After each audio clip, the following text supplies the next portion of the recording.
Kharif season ప్రారంభమైంది. విత్తనాలు విత్తేందుకు రైతులు భారీ వర్షం కోసం ఎదురుచూస్తున్నారు.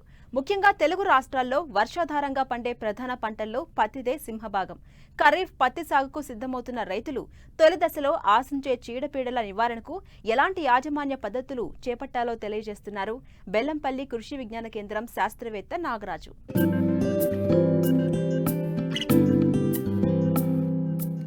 తెలుగు రాష్ట్రాల్లో వర్షాధారంగా అత్యధిక విస్తీర్ణంలో సాగయ్యే పంట పత్తి. తెలంగాణలో పత్తి సాధారణ విస్తీర్ణం 40 లక్షల ఎకరాలు కాగా 50 లక్షల ఎకరాలకు పైగా సాగవుతోంది. ఆంధ్రప్రదేశ్లో ఏటా 12 నుండి 15 లక్షల ఎకరాల్లో సాగులో ఉంది. ఈ పంట సాగులో అనేక సమస్యలు ఉన్నా వర్షాధారంగా సాగయ్యే ఇతర పంటల కంటే మంచి ఫలితాలు ఇస్తుండటం వల్ల ఏటా దీని సాగు విస్తీర్ణం పెరుగుతోంది. ప్రస్తుతం పంట విత్తేందుకు సిద్ధమవుతున్న రైతులు తొలి దశలో వచ్చే చీడపీడల పట్ల జాగ్రత్త వహించాలంటున్నారు శాస్త్రవేత్తలు. ముఖ్యంగా పత్తి పంటకు తొలి దశలో ఆశించే చీడపీడలు, వాటి నివారణ చర్యలను రైతులకు తెలియజేస్తున్నారు మంచిర్యాల జిల్లా బెల్లంపల్లి కృషి విజ్ఞాన కేంద్రం శాస్త్రవేత్త నాగరాజు. ప్రస్తుతం మనకి వానాకాలం 2023 కాలం మొదలయ్యేటువంటి సమయం. ముఖ్యంగా మన మంచిర్యాల మరియు ఆసిఫాబాద్ జిల్లాలు చూసుకున్నట్లయితే మనకి ఈ పత్తి వేసుకోవడానికి రైతులు అన్ని దుక్కులు సిద్ధం చేసుకొని మామూలుగా తొలకరి వర్షాల కోసం ఎదురు చూస్తున్నటువంటి సమయం. ముఖ్యంగా మనకు పత్తిలో చూసుకున్నట్లయితే మనకు వచ్చేటువంటి అంటే తొలి దశ నుంచి తర్వాత పంట ప్రతి ఒక్క దశను అనుసరించి మనకు రకరకాల చీడపీడలు అనేటివి వాతావరణంతో ముడిపడి మనకు పంట నాశించి నష్టం కలిగించేటువంటి అవకాశం ఉంటుంది. కాబట్టి పంట నాశించే చీడపీడలను గుర్తించి మనం సరైన యాజమాన్య పద్ధతులు పాటించినట్లయితే అధిక దిగుబడులు సాధించేటువంటి అవకాశం ఉంటుంది. కాబట్టి ముందుగా రైతు సోదరులు పత్తి తొలి దశలో ఆశించేటువంటి చీడపీడలు గుర్తించడంలో భాగంగా మనం విత్తన శుద్ధి, ముఖ్యంగా పత్తి రైతులు ప్రతి ఒక్కరు కూడా మనకు హైబ్రిడ్ విత్తనాల మీదనే ఆధారపడుతూ ఉంటారు.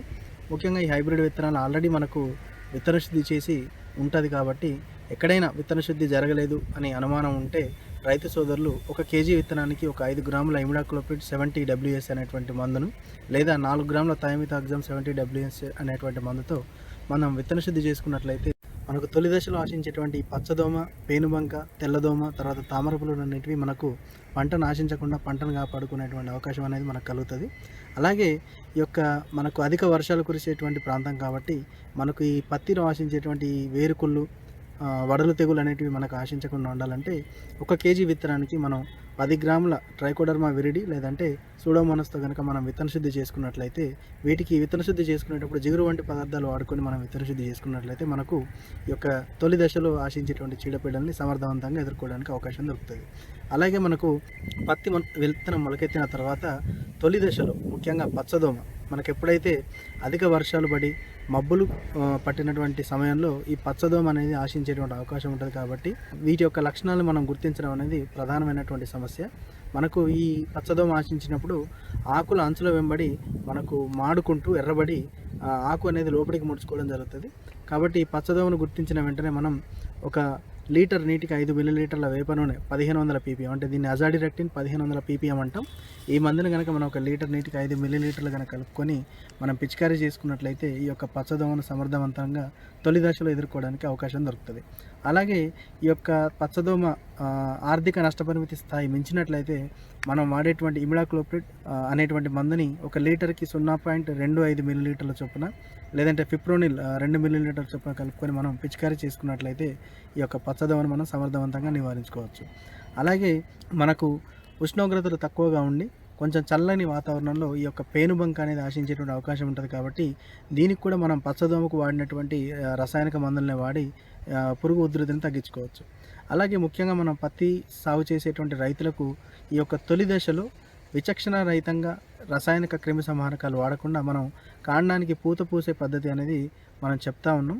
ముఖ్యంగా దీన్ని వాడడం వల్ల ఏంటంటే రైతు సోదరులకు తొలి దశలో మనకు పంటకు హాని చేసే ఈ యొక్క చీడపీడలతో పాటు పంటకు మేలు చేసేటువంటి మిత్ర పురుగులు కూడా ఉంటాయి. కాబట్టి మనం విచక్షణ రహితంగా ఈ యొక్క రసాయనిక మందులు వాడినప్పుడు మిత్ర పురుగుల సంఖ్య తగ్గిపోయి వీటి యొక్క ఉధృతి పెరిగేటువంటి అవకాశం ఉంటుంది. కాబట్టి కాండానికి పూత పూసే పద్ధతిలో ఒక 2 మందులు అంటే మొక్క పంట దశలో 30 రోజుల దశ, 45 రోజుల దశ, తర్వాత 60 రోజుల దశలో 3 సార్లు కాండానికి బొట్టు పెట్టుకున్నట్లయితే మనం ఈ యొక్క పురుగుల్ని సమర్థవంతంగా ఎదుర్కోవచ్చు. ముఖ్యంగా దీంట్లో మనం చేయాల్సింది ఏంటంటే 30 రోజుల దశలో కాండానికి పూత పూసే పద్ధతికి వెళ్ళినప్పుడు మనం 1:4 అంటే ఒక పాలు మందు ఉంటే 4 పాలు నీళ్లు కలుపుకొని మోనోక్రోటోఫాస్ అనేటువంటి మందుతోని కాండానికి పూత పూసే పద్ధతిలో ఈ యొక్క మందును వాడాల్సి ఉంటుంది. అలాగే ఇమ్లాక్లోప్రిడ్, మనకు ఫ్లోనికామిడ్, ఈ 2 మందుల్ని మనం 45 రోజుల దశలో 65 రోజుల దశలో 1:20 నిష్పత్తిలో కనుక మనం కలుపుకొని ఈ యొక్క కాండానికి పూత పూసుకున్నట్లయితే తొలి దశలో ఆశించేటువంటి పచ్చదోమ, పేనుబంక, తర్వాత తామర పురుగు, తెల్లదోమలు కూడా మనకు సమర్థవంతంగా నివారించుకునేటువంటి అవకాశం దొరుకుతుంది. అలాగే తెల్లదోమ చూసుకున్నట్లయితే మనకు తొలి దశలతో పాటు అక్టోబర్ మాసంలో మనకు చలి వాతావరణం వచ్చినప్పుడు ఈ యొక్క తెల్లదోమ అనేది ఆశించేటువంటి అవకాశం ఉంటుంది. కాబట్టి దీని ఉధృతిని తగ్గించుకోవడానికి మనం పసుపు రంగు జిగురు అట్టలను కనుక మనం ఒక ఎకరానికి 10 నుంచి 20 చొప్పున పెట్టుకున్నట్లయితే వీటి యొక్క ఉధృతిని చాలా వరకు తగ్గించుకొని చాలా తక్కువ క్రిమి సంహారకాలతో పురుగు ఉధృతిని అదుపు చేసుకునేటువంటి అవకాశం దొరుకుతుంది. అలాగే ముఖ్యంగా మనకు ఈ యొక్క తామర పురుగులు ఎప్పుడైతే మనకు ఉష్ణోగ్రతలు అంటే అధిక ఉష్ణోగ్రతలు ఉండి బెట్ట పరిస్థితులు ఎప్పుడైతే వస్తాయో, ఉడకపోత వాతావరణం ఎప్పుడు వస్తుందో మనకు ఈ యొక్క తామర పురుగులు ఆశించేటువంటి అవకాశం ఉంటుంది. కాబట్టి వీటి నివారణకు కూడా మనం పైన చెప్పినటువంటి రసాయనిక మందుల్ని మార్చి వినియోగించడం ద్వారా పురుగు ఉధృతిని తొలి దశలోనే మనం అదుపులో పెట్టుకొని అధిక దిగుబడులు ఆర్జించేటువంటి అవకాశం దొరుకుతుంది. అలాగే మనం ప్రస్తుతం ఉన్నటువంటి ఈ తరుణంలో గులాబీ రంగు పురుగు అనేది కూడా ప్రధానమైన సమస్య. కాబట్టి ముఖ్యంగా పత్తి సాగు చేయాలనుకునే రైతులు చాలా తక్కువ కాల పరిమితి కలిగినటువంటి హైబ్రిడ్ రకాలను ఎంచుకోవడం ఒకటి. తర్వాత పత్తి సాగు చేసే చేన్ల చుట్టూ ఈ తుతూర్ బెండ, కలుపు మొక్కలు లేకుండా చూసుకోవడం ఒకటి. తర్వాత మనకు ఇప్పుడు బీటీ, నాన్ బీటీ పత్తి విత్తనాలు అన్నీ కూడా కలిపి వస్తున్నాయి. కాబట్టి ఈ 2 రకాలని మనం సాగు చేసుకోవడం వల్ల ఈ యొక్క పురుగు ఉధృతిని తొలి దశలోనే అదుపులో పెట్టుకోవడానికి అవకాశం దొరుకుతుంది. అలాగే మనం గత 2-3 సంవత్సరాలుగా ఎవరైనా పత్తి సాగు చేసిన రైతులు ఉంటే ఖచ్చితంగా పంట మార్పిడి చేసుకోవడం ద్వారా ఈ యొక్క గులాబీ రంగు పురుగు ఉధృతిని తగ్గించుకోవడానికి అవకాశం అనేది కూడా దొరుకుతుంది. అలాగే మనకు పంట 45 రోజుల దశలో ఈ యొక్క గులాబీ రంగు పురుగు ఆశించేటువంటి అవకాశం ఉంటుంది. కాబట్టి మనం ఎకరానికి 4 నుంచి 8 లింగాకర్షక బుట్టలు పెట్టుకోవడంతో పాటు ఈ యొక్క వేప నూనె అజాడిరెక్టిన్ 1500 ppm అనేటువంటి మందుని 1 లీటర్కి 5 మిల్లీలీటర్ల చొప్పున కలుపుకొని ఒక 20 లీటర్ల ట్యాంకుకు 100 ml వేప మందును కలుపుకొని దానికి ఒక 20 గ్రాముల సర్ఫ్ను కనుక కలుపుకొని పిచికారీ చేసుకున్నట్లయితే ఈ యొక్క ఉధృతిని చాలా వరకు మనం అదుపు చేసుకునేటువంటి అవకాశం దొరుకుతుంది. కాబట్టి పత్తి సాగు చేసే రైతులు ప్రస్తుతం ఈ యొక్క తొలి దశలో ఆశించేటువంటి చీడపీడల్ని గుర్తించుకుంటూ పత్తి సాగు చేసుకొని అధిక దిగుబడులు సాధించగలరని ఆశిస్తున్నాం.